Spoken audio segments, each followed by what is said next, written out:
Good morning, and thank you very much, as always, for joining us this morning.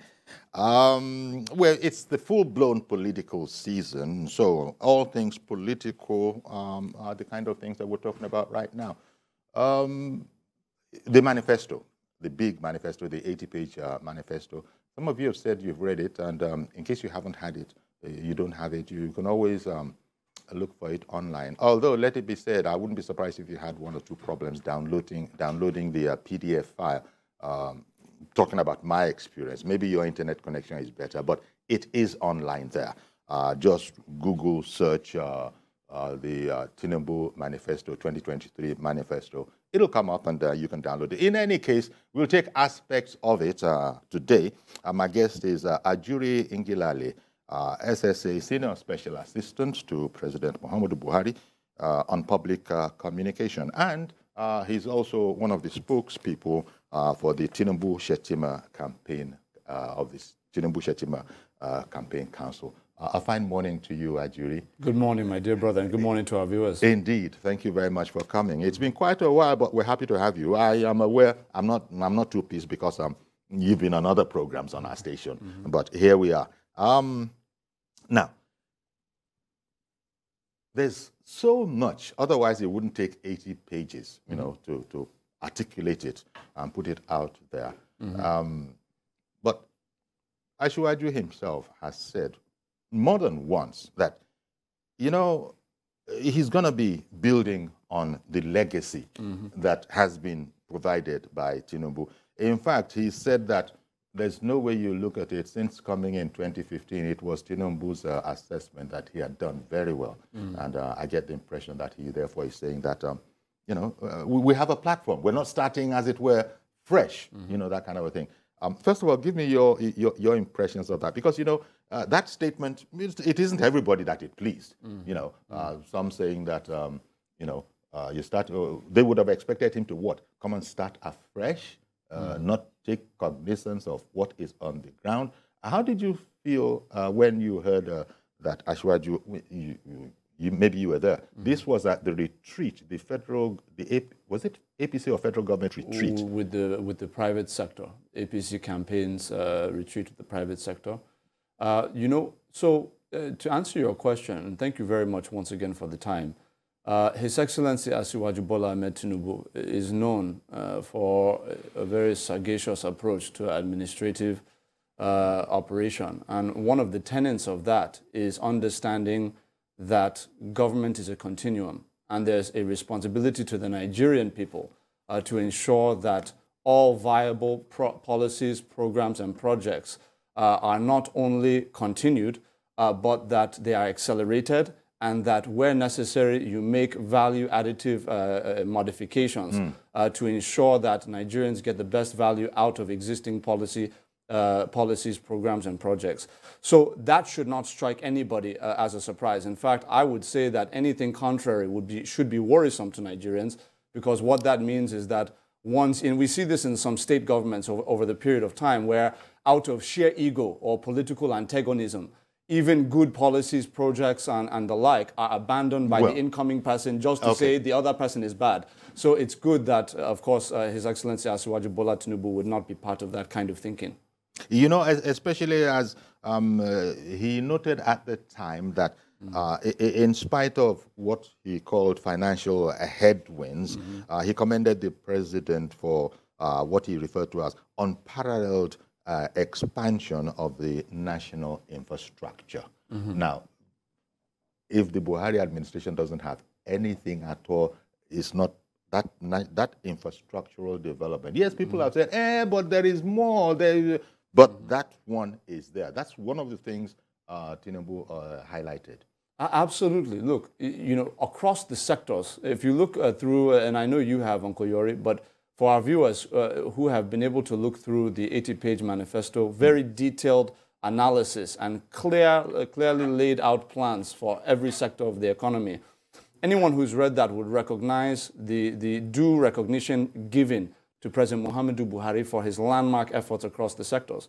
In page 5, you see it when we begin to talk about the national security plan of His Excellency Asiwaju Bola Ahmed Tinubu. He first commends and recognizes the value that has been added by President Muhammadu Buhari in terms of the massive armament of our armed forces, in terms of winning back all of the lands that had previously been taken over by terrorist organizations, and of course the eradication of several threats.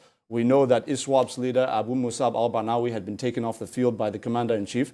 We know that Abubakar Shekau of the original Boko Haram faction had been taken off the field by this commander-in-chief. So there's a lot to give credit for. But what we are now saying is that in addition to that, because of course His Excellency Asiwaju Bola Ahmed Tinubu is coming with a fresh set of ideas. So he will also make his interventions. And in security, one of the major sets of interventions that he has laid out is one, enhancing specialization within the various branches of our armed forces, ensuring that we have a very specifically tailored approach to the, custom designed for the uniquely dynamic problems that we're facing, particularly with the establishment of a new Forest Guard Reserve, where we will have Forest Guard, agents and troops who will be specifically equipped with the kinds of unique communication equipment designed for that particular environment, given transportation vehicles for that particular environment, and most importantly, given the kind of training and weaponry particularly suited for that environment, so that we take a more proactive approach to our national defense and security by taking up the space, so that we don't leave gaps for bandit gangs and kidnap gangs to be meeting, to be coalescing, planning, and of course kidnapping Nigerians, engaging in hostage taking. We can actually man these forests in real time in a way that we don't leave space for that to happen. These are some of the innovations in security. Of course, he's also talking about, he's obviously shown himself to be a man of his word. If he brings a policy to the table audibly, you will see it on ground by the time he's done. He proved it in Lagos. So when he says he's going to establish a federal program for our armed forces to be able to ensure that all of the families, particularly of those soldiers who paid the ultimate sacrifice for our dear nation, that there's going to be scholarships for all of the children of the lost ones, and also to ensure that there are real, effective compensation packages for the widows, so that they don't have to be thinking of the stress of having to carry the burden of a family without the breadwinner being around. That should be the sacred obligation of the Nigerian state. That's something that I think His Excellency Asiwaju Bola Ahmed Tinubu is very eager to bring to the table, and he certainly will when he's elected as president in February. I think the other part of it is, aside from national security, agriculture has been another area where His Excellency sorry. Yes, of course you go into that area, but it occurred to me as you were speaking, you would have seen the commentary on our social media that somehow Renewed Hope 2023, of course, not everybody is going to be in agreement. There are political camps all over the place. Some of those commentaries along the line of it being hostile to the Buhari administration. Can you fathom or figure out where that is coming from? Well, we already know where that's coming from. That's coming from a beleaguered opposition that has no record to run on, because they understand what they failed to do over a longer period of time with more resources, and therefore feel that the best way out of addressing a no record or a failed record is by distracting Nigerians from what they failed to do, by pinpointing with new innuendos and false speculations about division within a united camp of the governing party in this country. Look, Nigerians are very discerning people. They're very intelligent people. It's only the opposition that doesn't respect the intelligence of our people. What we have said very clearly is that if you look at the manifesto, like I've mentioned earlier on page 5, in security, we give credit to President Muhammadu Buhari and we build on the foundation. And page 27, when we talk agriculture, His Excellency Asiwaju Bola Ahmed Tinubu gives clear credit to President Muhammadu Buhari's landmark reforms in agriculture and refers to how he will build on them. One of the areas in agriculture, let me be very specific so that our viewers will know exactly what our candidate is offering, is he's going to establish commodity boards to ensure that across all states of the Federation, no matter what the staple item is that's being produced locally, you will now have a basic minimum set price for these items to ensure that our farmers are not in any way encouraged or incentivized to take the incentives from government to produce through things like the Anchor Borrows program and the like. And then once they produce, they will now be taking the good, the produce, over the border to go and sell at a higher price in a different country to the detriment of our country. With these commodity boards establishing these minimum prices, what it's going to do is ensure that the farmers are receiving adequate profits for their produce. And it also ensures a very secure level of food production and food security for the consumers within our country. So all the way around, that's going to be landmark. It used to be like that. Commodity boards is not a fresh invention of anyone. We used to have those commodity boards. But to implement, happened. Absolutely. Well, I can tell you part of what happened, and I don't want to go too much into what PDP failed to do because Nigerians are well aware of that. I would just say that when you have government cronies establishing rackets, these kinds of exclusive rackets where you're giving certain people licenses to engage in certain activities, these kinds of older, sectoral regulatory measures had been put aside. His Excellency Asiwaju Bola Ahmed Tinubu, just like the man who will be his predecessor, President Muhammadu Buhari, is going to put these things back into place. In addition to the commodity boards, and this is very important, is the establishment of storage grain facilities, grain reserves. Right now, we're losing about almost a third of total produce in the, that's being produced in the country through by all of our farmers because of lack of refrigeration facilities, lack of effective storage capacity across the country. This has multiple impacts. Number one, obviously, our farmers are losing out. The economy suffers from the reduction in wealth that would have been created through the loss of all of this produce. And then in addition to that, it creates price instability of our food products because of the variations in the level of productivity. So what we're saying is that it's one thing to encourage, and this administration, President Muhammadu Buhari's administration, has done so well to encourage production.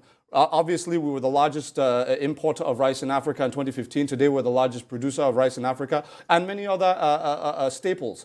But that's one side of it. The other side of it now, to double down and to deepen the reform, is to ensure that the production is sustainable and that it's kept so that it will actually get to the end user, so that before it gets to the market, it's not spoiling. We will have refrigeration capacity, mass refrigeration capacity and storage capacity in all states of the Federation in collaboration with the state and local governments. This is what His Excellency Asiwaju Bola Ahmed Tinubu is promising Nigerians. And additionally, my brother, I would want to mention this is very, very key, is in agriculture, the last point on agriculture before we go into another sector, is that His Excellency Asiwaju Bola Ahmed Tinubu understands that this is a sector that is going to be so crucial in the area of youth employment, but specifically rural youth employment.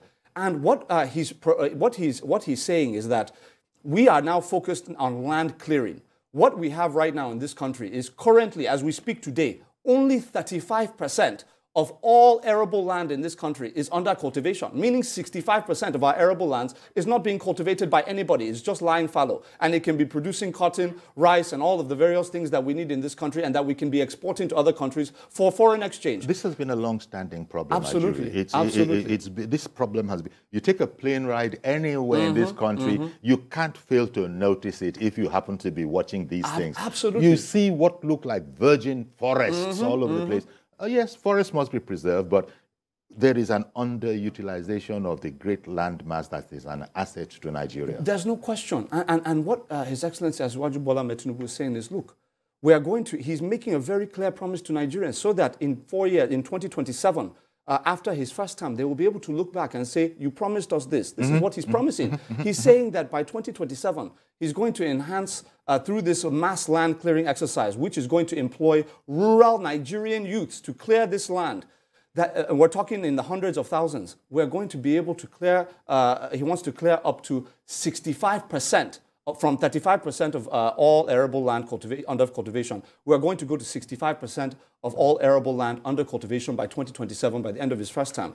This is going to allow us to, really negate the negative aggregate effect of insecurity in certain pockets of the country on aggregate national food production, because we're going to have more land under cultivation in more parts of the country. Instead of focusing on one bread basket or two bread baskets, the entire nation will now become a bread basket. And that is the vision of His Excellency Asiwaju Bola Ahmed Tinubu in agriculture. So if you look along the line, I think this is also very critical because there's a social element to this. how do we prioritize? And this is a major tenet of the progressive movement in our country, focusing on the common man in this country, the poor Nigerian, the middle-income Nigerian. How do we ensure that they're prioritized? Because we know for decades in this country, the elites have taken care of themselves. It's now time to focus on everybody else.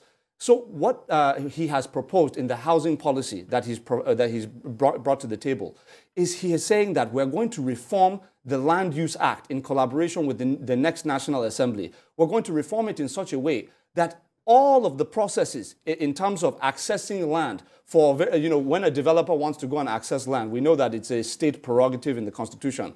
What we're now going to do is have a streamlined process that whether you're in Rivers State, Kebbi State, Lagos State, Kano State, wherever you are in the country, the process for accessing land for housing development will be the same. The timelines under which the land will be provided will be the same. So it will not be a situation where in Lagos, because Lagos State government is doing a good job, you will get land within 30 days. But if you want to go to some other state, maybe Bauchi or somewhere, you'll be waiting 6 months, 7 months, paying bribes and all of that. I'm not saying Bauchi in particular, but you understand the point. Yeah. What we're saying is we'll eliminate all of those kinds of inequalities and inequities and ensure that there's a standardized process. That one will give access to the land for developers. The second point, because that's the first leg, the second level of that is that while we do that, we're also going to now incentivize developers, the people who have the money to access the land, to build housing for, for Nigerian consumers. We're now going to give them tax incentives to devote the land that they're accessing to social housing projects. This is a housing projects for poor Nigerians, low-income Nigerians, middle-income Nigerians, civil servants, and the like, so that by incentivizing developers to dedicate their projects towards social housing, they will now have incentives. More housing will be available to ordinary Nigerians or low-income Nigerians. And then the third and final level of that is, while all of that is going on, we're going to be working with the Central Bank of Nigeria to incentivize the banks with various benefits from interbank settlement offers, enhanced monetary policy ratios and all of that, for them to provide a particular segment of their lending to the real sector, to housing development, for housing mortgages, for ordinary Nigerians, so that Nigerians will not have to be motivated into corrupt practices, trying to find money they do not have, excessive amounts of money to buy a house up front. They will now have an affordable mortgage payment plan that is tailored to their legitimate salary, so that they can send their children to school, still be paying an affordable monthly rate mortgage according to their income, that will allow them to live comfortably within their means. This is the Nigeria we want to build, a consumer credit system that will allow for banks to provide low interest capital to all Nigerians of any class based on their legitimate income, proven income. Then what we will now do is they will now have this affordable lending to not just procure mortgages in collaboration with the central bank and all of that, to be able to afford the social housing that we'll be providing, but also for automobile purchasing, to be able to affordably make payments for automobiles, to affordably make payments on things like expensive domestic appliances, refrigerators and freezers, things that are very costly, generators and the like. Hopefully generators will not even be necessary in a few years based on the Tinubu plan. That's a whole subject absolutely, absolutely, and we'll go into it. So you can see how well thought out His Excellency Asiwaju Bola Tinubu's plans are. In terms of being well thought out, I recall a remark Asiwaju made. He says history has a way of clearing the myths so that things can be said clearly and objectively. Absolutely. And he was referring in this to what he referred to as giant strides recorded by President Buhari in fighting corruption. Well, here, there are people who are complaining that we've not seen enough done on corruption. Everybody has their own opinion. But Asiwaju was saying that, history has a way of clarifying the air so that things can be spoken about objectively. You haven't been working in the Buhari communication, scene all these years. Can you understand that particular commentary of Nigerians and Tinubu saying that history has a way of clarifying the air, suggesting in there that for those who know, they know that things haven't been as slow as the general public thinks? Thank you very much, Uncle Yori. There's no question that history, that's why they say the rear view is always 2020. One of the things, if we're talking about the fight against corruption under the President Muhammadu Buhari's administration, I think empirical evidence speaks for itself. Nigerians are very discerning. They know, look, from the EFCC came out with it, from 2009 to 2019, we're talking of just the first 4 years of this administration, but 2009 to 2019, a 10-year period, 1.2 trillion naira was recovered by the EFCC within that 10-year period, 2009 to 2019. Between 2009 and 2015, only about 25% of that total was recovered. That is 6 out of 10 years. Only 25% was recovered. 75% was recovered within the first 4 years of President Muhammadu Buhari's administration. But if these recoveries were made, people are saying, where are the corresponding convictions to show that this is unacceptable anymore? And the president has said in a different context and at a different time that, well, it's a democracy. Absolutely. It's a democracy. You can't expect, but no, it's a lot of people. It's a fair point you've raised, because many Nigerians have asked me the same question on radio when I've engaged with them. And the president has actually been very open about this particular issue when he has said, look, I am a president. I am not a dictator. I cannot tell the courts what judgments they are going to give out. So if peradventure there are justices who have been compromised in the process, right?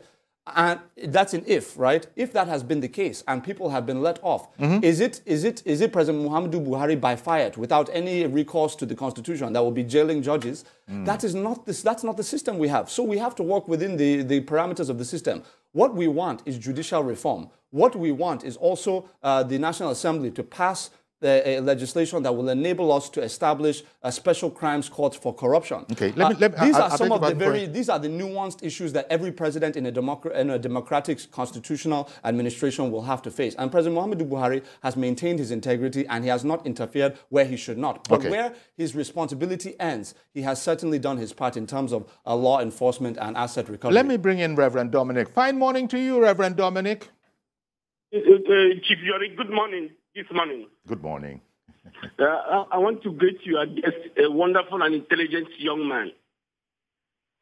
Can you hear me? Yes, we can hear you, Reverend. Yes. I greet you, your guest, very intelligent. Ngelale. Okay, he hears you. Very intelligent. But every time I listen to him, honestly, I listen to him with a mixed feeling. Let me keep it that way. Why is that? I want to ask him like 2 questions. And Yori, please allow me to answer these 2 questions. Okay. I want to ask you, sir, 2 questions. One is this. Why is it's not possible to fix our refinery for this government? For 7 years now, we have about 3 or 4 refineries. It took PDP 16 years not to do it. And he's taking this government the last 7 years not to fix one refinery. Number one. Number two, they are talking about corruption, that this government has fought corruption. This young man, how does releasing the 2 governors prison by this government that makes the whole world hell the government of APC, which are supported as an anti-corruption, the 2 governors for one direct and the other one, how is releasing them from prison help anti-corruption? One is refinery. One is that how to releasing these 2 corrupt governors that's also rot in jail as an example of this government stamp on corruption. How releasing them is helping helping to fight the corruption. One is refinery. One of that 2 release. Please answer, please. Okay, Reverend Dominic, thank you very much for that, twin shot salvo. Okay, one, why has it been impossible to fix the refineries? Thank you very much. Great questions, and I appreciate the passion and patriotism with which my brother has addressed these questions to me. I think the first thing is on the refineries. Look, the refineries, and I would like to avoid the muddy waters of raising people's names and all of that, because the country has moved beyond the people who brought us into the mess that we're digging out of at the moment. But I would just say this. It is absolutely true that within the first-term administration of President Muhammadu Buhari, there were attempts done by under the former Honorable Minister of State for Petroleum Resources, Ibe Kachiku, to try and use indigenous contractors and NNPC staff to be able to effectively rally in-house to try and rehabilitate the refineries from in-house. He made certain promises to the president in that regard, that he was going to achieve a certain success and all of that. It did not happen. Of course, I don't believe he returned for the second term. There were some issues there. Now, but I'm not blaming one man, but this is the reality of a policy that failed, right? And the president took responsibility for that. So what we now did is, under the new leadership of Mele Kolo Kyari at the NNPC, we now said, look, we're going to get, we're going to include multilaterals, third parties, well-vetted third parties, like the Afrexim Bank in Cairo, for example, who we will now make a business case to. And we'll say, look, we are actively seeking your involvement in the funding of this particular refinery rehabilitation so that Nigerians and the international community will know that we're serious. We're not doing the Obasanjo era stuff of issuing contracts through the NNPC to indigenous people to go and fund elections. What we're going to do now is we're going to get Afrexim Bank funding, where we have to provide a business case to them for them to approve. And then they now have to say, look, we will not give you funding unless we assist you in providing the contractor, because you're not going to give us any crony contractor to do it. And we were very happy with that. So what they did is they now found Mayor Tecnomont, SPA of Italy, who has constructed refineries across 5 continents of the world, right? World-class refineries, to be the contractor. We were happy with that because we want the best job done. And Afrexim Bank aligned with that. So Afrexim Bank now, on the basis of that contractor, on the basis of the arrangement that we put in place, now agreed to help us fund the $1.5 billion rehabilitation of Port Harcourt refinery. I'm pleased to report on this program that we are set for the first phase of the refinery rehabilitation, for the first output of refined fuel by March 2023. That is before Mr. President leaves office, and the conclusion of it will be December 2023, when the full phases of that refinery will be done. And I want to just mention very quickly, if I can, that very quickly, because I'm holding somebody up. Okay, Daewoo has just signed contract. Mr. President, in a government-to-government transaction with the South Korean president, was able to get the global CEO of Daewoo International to agree to reconstruct Kaduna refinery. So we are on course. In addition to all the modular refineries that this administration had worked with the private sector to put in place, obviously Dangote, Abdul Samad Rabiu, and many others are constructing private refineries that we have incentivized through tax credits and the like. We are on course. Okay. He asked a question about anti-corruption. Well, yeah. I would like to answer if I was going to put that one on pause, but unfortunately, Femi in Abuja, apologies, we lost Femi in Abuja. Be patient with us on the refineries. But in the meantime, Ada in Jos has called in. Good morning, ma'am.